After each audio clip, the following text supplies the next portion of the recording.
Hello everyone, कैसे हो आप सब। एक बार पुनः स्वागत है आप सभी का हमारे अपने YouTube channel Shiv coaching classes पर। उम्मीद करते हैं दोस्तों आप सभी मस्त होंगे, बेहतर होंगे, आप सभी की पढ़ाई भी अच्छे ढंग से चल रही होगी। आज की इस वीडियो में हम देखेंगे class 11th biology NCERT chapter 1 दोस्तों हमारा चल रहा है। आज की इस वीडियो में हम देखेंगे वर्गीकी पदानुक्रम क्या होती है और वर्गीकी पदानुक्रम में जितने भी क्रमशः संवर्गों को शामिल किया गया है उनको क्रमशः आप लोगों को शुरू से लेकर के अंतिम तक पूरी वीडियो क्लियर कराई जाएगी। तो दोस्तों वीडियो के साथ अंत तक बने रहिए। तो चलिए स्टार्ट करते हैं वीडियो को। देखिए वर्गीकी पदानुक्रम को हम इंग्लिश में कहते हैं हायरार्की ऑफ टैक्सोनॉमी। तो देखिए हायरार्की ऑफ टैक्सोनॉमी की यदि हम बात करते हैं तो देखिए कोई भी जीव विज्ञान या बायोलॉजी की एक ऐसी शाखा जिसके अंतर्गत हम जीवधारियों को योजनाबद्ध करके उनका वर्गीकरण करते हैं उसे ही हम क्या कहते हैं, जैव वर्गीकी कहते हैं।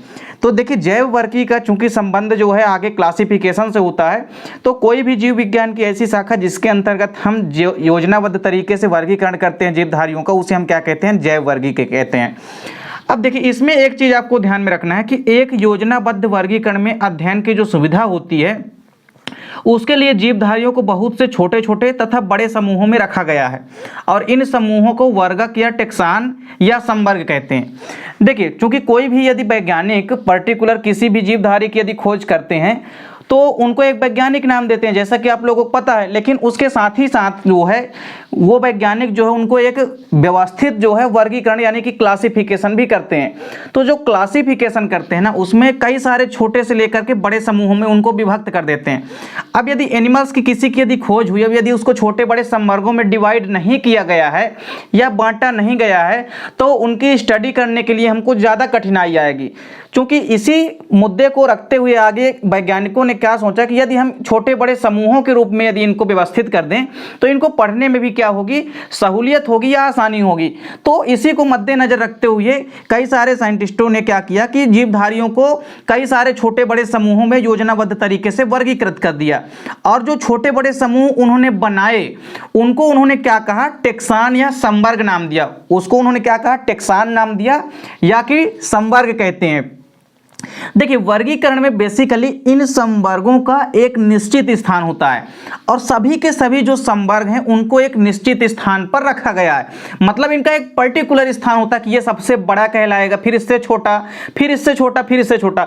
तो क्रमशः संवर्गों का एक निश्चित स्थान होता है और प्रत्येक संवर्ग को उनके लक्षणों के आधार पर बढ़ते हुए क्रम में रखा जाता है और इस क्रम को ही हम क्या कहते हैं, वर्गीकी पदानुक्रम कहते हैं। तो वर्गीकी का जो पदानुक्रम है दोस्तों, ये टेक्सान या जो संवर्ग होते हैं, छोटे बड़े जो समूह होते हैं इनको क्या कहते हैं, टेक्सान या संवर्ग कहते हैं। अब चूंकि बेसिकली जो है इनको 7 संवर्गों में डिवाइड किया जाता है, चाहे वो एनिमल हो चाहे वो प्लांट हो। मेन जो होते हैं वो 7 होते हैं, तो 7 संवर्गों में इनको डिवाइड किया गया है। तो जो टेक्सान या संवर्ग हैं, ये जो 7 संवर्ग या टेक्सान है, तो वर्गीकरण में इन संवर्गों का एक निश्चित स्थान होता है जैसा कि आप लोग देख चुके हैं।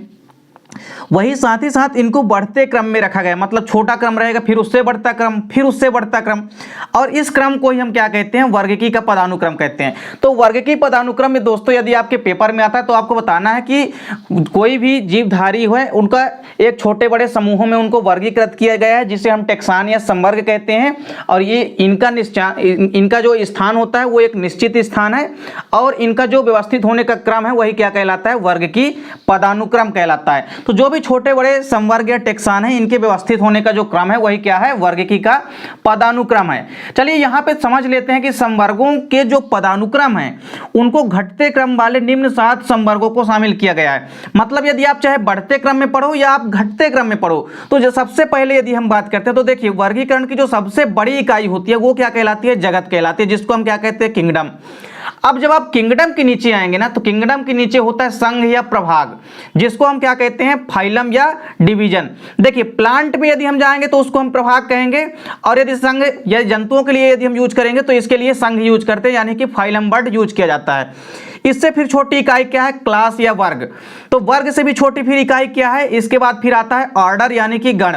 गण से भी थोड़ा छोटी इकाई क्या है, फैमिली यानी कि कुल। कुल से भी थोड़ा छोटी इकाई क्या है, वंश यानी कि जीनस। और जीनस से भी छोटी इकाई क्या है, स्पीसीज यानी कि जाति।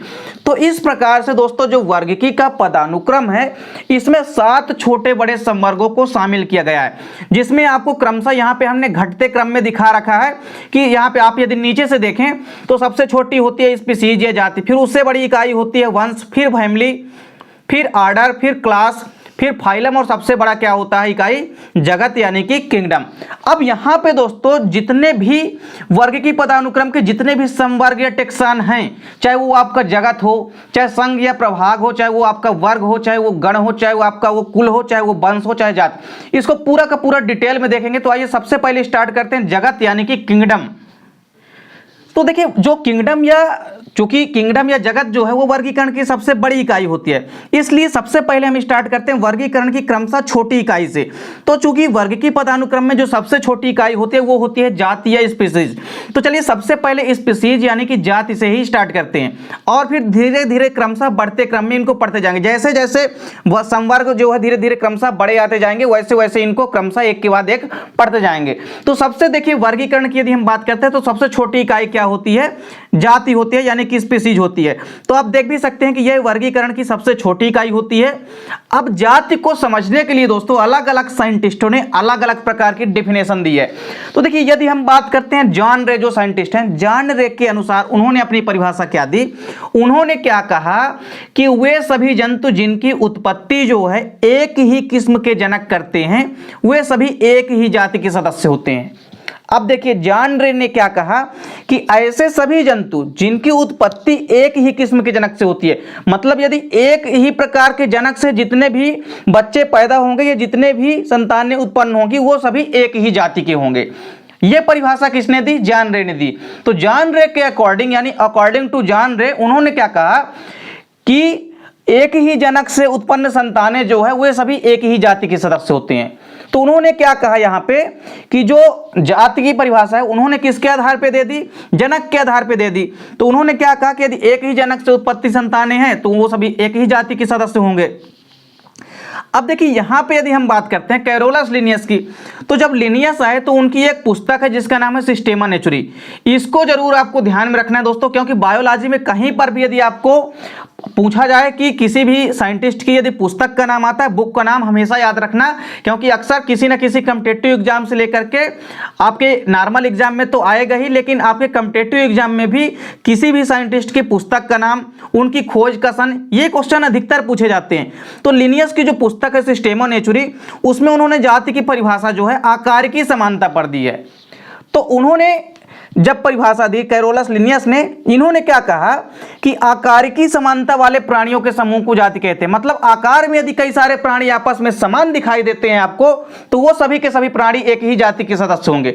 तो इन्होंने अपनी जो परिभाषा दी वो किसके अकॉर्डिंग दी, वो उन्होंने आकार की समानता के मुताबिक दी। तो उन्होंने क्या कहा कि यदि आकार में समानता वाले प्राणी हैं तो वो सभी के सभी एक ही जाति के सदस्य कहलाएंगे। तो जॉन रे के अनुसार आपको परिभाषा याद रखनी है, और साथ ही साथ लिनियस के अनुसार। जॉन रे की परिभाषा क्या है कि उन्होंने क्या कहा कि यदि एक ही संतानों से उत्पन्न एक ही जनक से उत्पन्न जितनी संतानें हैं वो सभी एक ही जाति के होंगे। लेकिन लिनियस ने अपनी परिभाषा इसके जस्ट अपोजिट दी। लिनियस ने क्या कह दिया कि यदि आकार की समानता है जीवों में, तो आकार की समानता वाले प्राणियों का जो समूह है वही क्या कहलाता है, जाति कहलाता है।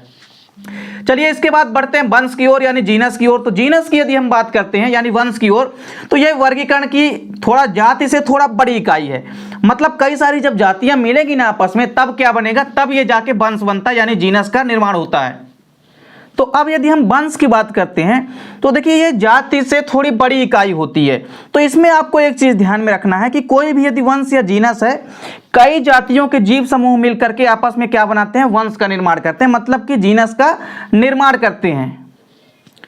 अब आप यहाँ पे एक चीज और देख पा रहे हैं, जैसे यहाँ पे देखिए जो बरगद होता है, बरगद, पीपल और अंजीर, इन सबको एक ही वंश फाइकस में रखा गया है। यानी कहने का मतलब ये है कि कई सारी जातियां आपस में मिलकर के एक वंश का निर्माण करती हैं। तो जैसे बरगद हो गया, जैसे बरगद जो होता है तो हमारा राजकीय वृक्ष भी है। तो देखिए बरगद जो है बेसिकली यदि बात करें हम बरगद की, तो इसका जो बॉटेनिकल नेम होता है वो होता है फाइकस बेंगालेंसिस।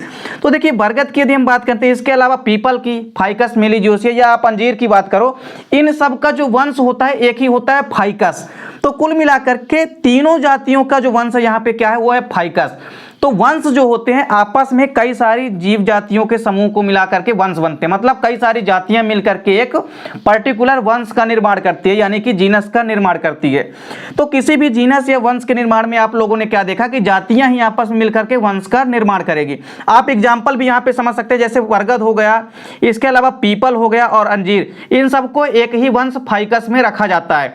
इसके अलावा एक एनिमल में आप एग्जाम्पल यदि देखना चाहें तो जैसे शेर हो गया, चीता हो गया और बाघ हो गया, इनमें आपको देखने को मिलेगा कि इन सबका जो बेसिकली जीनस का नाम होता है वो भी क्या होता है, एक होता है, लेकिन इनके जो स्पीसीज का नाम है वो क्या हो जाएगा, अलग अलग होगा।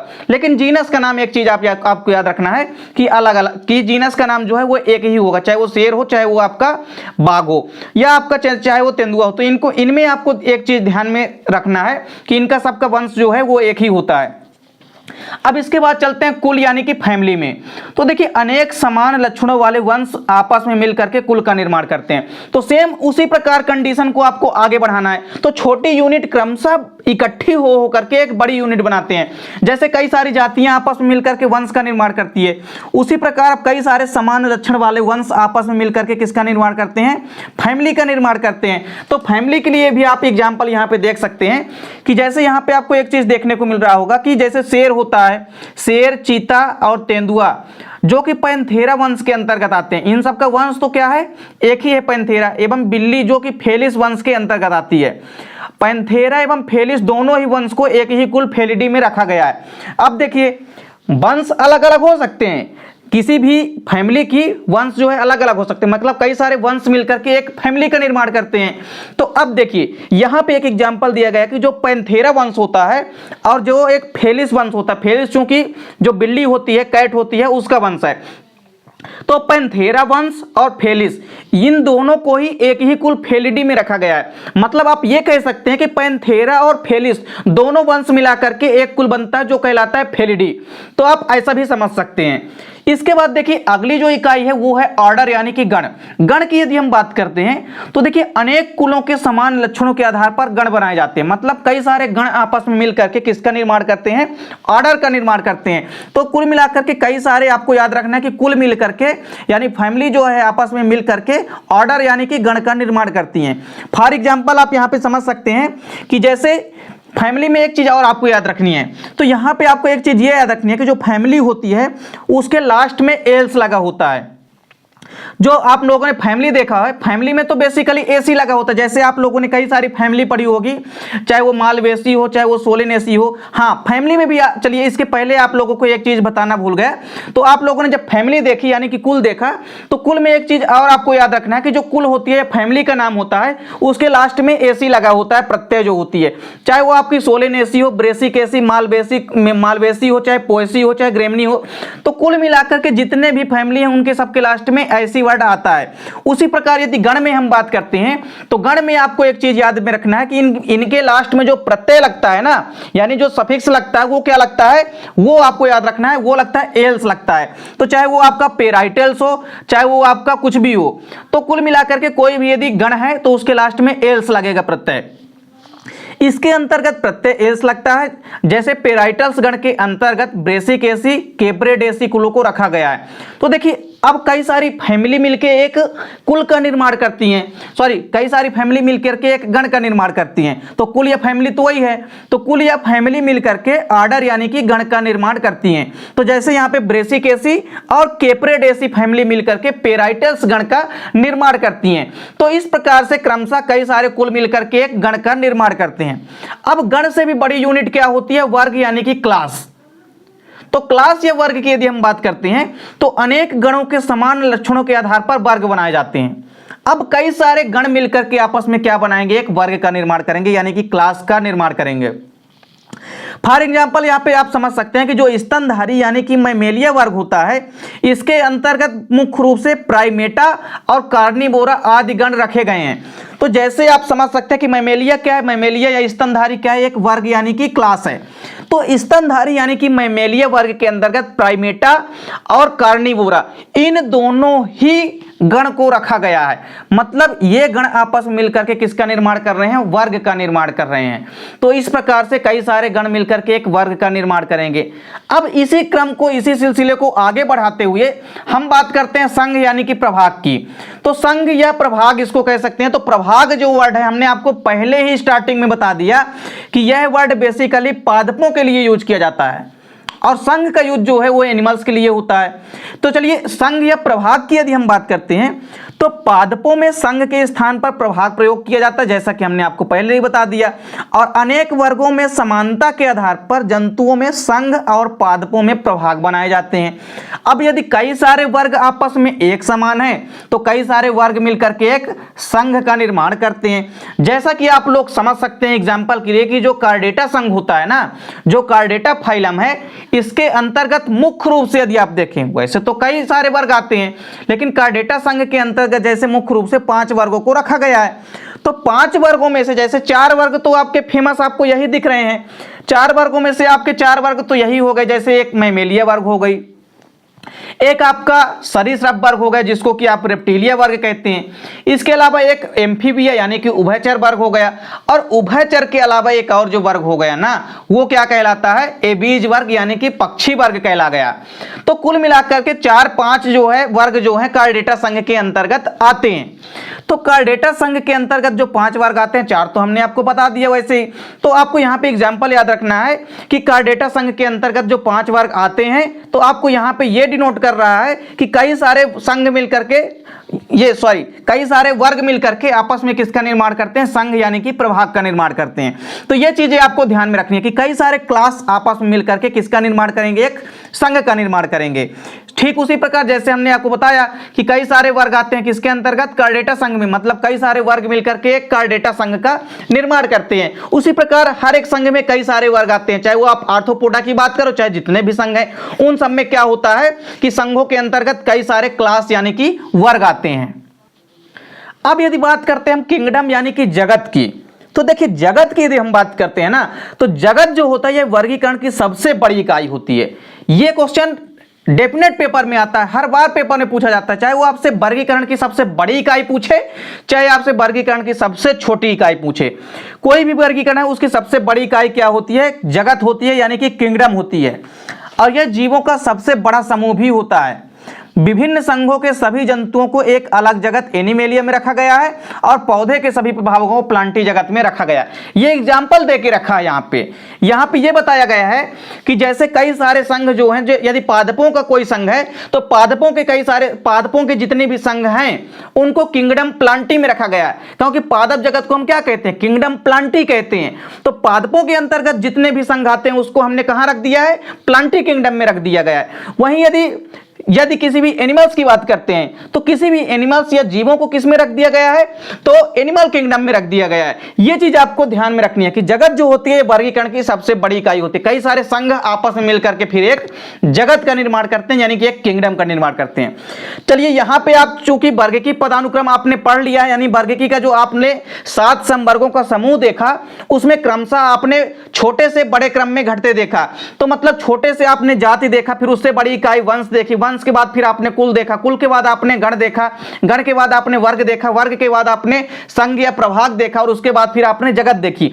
अब यहां पे यदि हम एक एग्जांपल लेके चलते हैं, जैसे जो मनुष्य का वर्गीकरण होता है, एक नॉर्मल क्लासिफिकेशन ऑफ ह्यूमन यदि हम बात करते हैं, तो किसी भी ह्यूमन की क्लासिफिकेशन में यदि आप देखोगे तो सबसे बड़ी इकाई से बात करते हैं। चूंकि सबसे बड़ी इकाई को सबसे ऊपर लिखा जाएगा तो सबसे जो बड़ी इकाई होती है वो क्या कहलाती है, जगत कहलाती है। तो यदि हम किसी भी मनुष्य के जगत की बात करते हैं तो जाहिर सी बात है कि मनुष्य जो होता है वो एनिमल किंगडम में आता है। तो मनुष्य का जगत क्या हो गया, एनिमेलिया हो गया। फिर यदि मनुष्य के संघ की बात करते हैं तो संघ किस में आता है, मनुष्य कार्डेटा संघ में आते हैं, क्योंकि भैया सबसे विकसित प्राणी है मनुष्य, है ना, और नोटोकार्ड नर्व कार्ड प्रेजेंट होते हैं जिस कारण से ये किस में आता है, कार्डेटा संघ में आता है। वहीं यदि हम किसी भी वर्ग या क्लास की बात करते हैं तो मनुष्य का जो वर्ग या क्लास क्या होता है वो तो मैमेलिया वर्ग होता है। आपको पता है कि मनुष्य किस में आता है, स्तनधारी वर्ग में आता है, यानी कि मैमेलिया वर्ग में आता है। फिर इसके बाद गण देखिए, मानव का जो गण है वो क्या है, प्राइमेट्स, मतलब बहुत पुराने जीवों का समूह है मनुष्य। फिर इसके बाद कुल या कुल की बात करते हैं, तो कुल की यदि हम बात करते हैं या फैमिली जिसको आप कहते हो, फैमिली कौन सी है मनुष्य की? होमिनिडी। मनुष्य किस में आता है? होमिनिडी फैमिली में आता है। फिर वंश की यदि हम बात करते हैं तो वंश क्या होता है मनुष्य का? होमो। और जाति क्या होती है? सेपियंस होती है।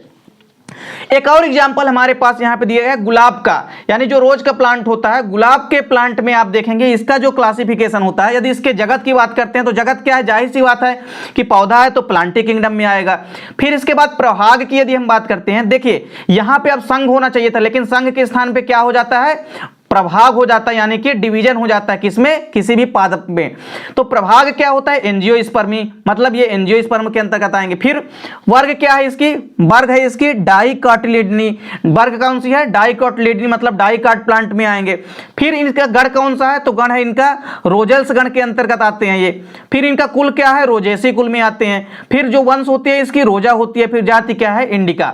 तो कुल मिलाकर के दोस्तों यहाँ पे हमने 2 एग्जाम्पल दे रखे हैं किसके? वर्ग की पदानुक्रम। तो दोस्तों उम्मीद करता हूं कि जो वर्ग की पदानुक्रम है ना, मतलब जो टैक्सोनॉमी आप हियरार्की है या हियरार्की आप टैक्सोनॉमी, तो जो टैक्सोनॉमी होती है ना किसी भी हियरार्की की, ये आपको जो वर्ग की पदानुक्रम है ये आपको ध्यान में रखना है, क्योंकि वर्गीकरण से संबंधित जो भी आपका वर्ग की पदानुक्रम है, डेफिनेट रूप से दोस्तों कई सारे क्वेश्चन आपको यहां से ऑब्जेक्टिव क्वेश्चन भी पेपर में देखने को मिलेंगे।